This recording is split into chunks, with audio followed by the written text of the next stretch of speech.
Masisiyahan kayo sa mga mangyayari ngayon sa abot kamay na pangarap sapagkat magpapang-abot sila Giselle at Moira sa isang event at mapapahiya si Moira sa maraming tao. Dito nga ay sasakali ni Giselle si Moira dahil sa sobrang inis niya dito kaya naman ay hindi ito makahinga at magsisisigaw ito ng saklolo.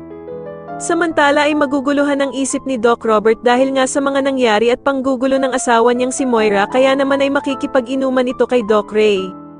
Papayuhan naman siya ni Doc Ray na tama lang naman daw ang ginawa niyang pagpapalayas sa bruhang si Moira dahil sumusobra na daw ang kasamaan nito. Pero mamumablema naman si Doc Robert dahil malalaman niyang winaldas pala ni Moira ang pera ng mga pinagbentahan ng shares nila at kailangan niya nga daw itong mabawi kay Moira.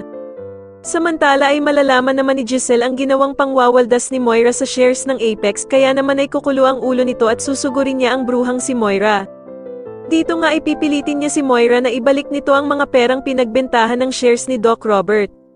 Pero imbis na ibalik ito ni Moira, ay mas lalo lamang nga niyang iinisin si Giselle at hinding-hindi niya daw ito ibabalik sa kanila at dito nga ay tatawagin niya pang loser si Giselle.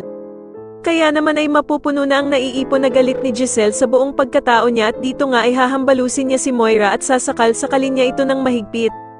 Halos mag-agaw buhay naman ang bruhang si Moira at labas na nga ang dila nito dahil sa sobrang higpit ng sakal ni Giselle kaya naman ay hindi na siya makahinga. Sa kabilang banda naman ay kakausapin ni Aling Susan si Annalyn na dapat daw ay maging masaya ito dahil sa makukumpleto na ang kanyang pamilya at meron na nga daw siyang nanay at tatay. Dagdag pa nga ni Aling Susan na napakaswerte daw ni Annalyn dahil si Doc Carlos ang magiging tatay nito. Pero magtatapat naman si Annalyn na hindi niya daw gusto na magpakasal si Doc Carlos sa nanay niyang si Lynette. Sa tingin niyo si Annalyn na nga kaya ang maging susi para hindi na matuloy ang kasal nila Doc Carlos at Lynette. Mas lalo na nga talagang nagiging exciting ang mga susunod na kaganapan kaya naman ay mas lalo pa nating abangan ang mas lalong gumigandang abot kamay na pangarap. Maraming salamat po sa inyong panonood at sana po ay masubscribe niyo ako. Maraming salamat po.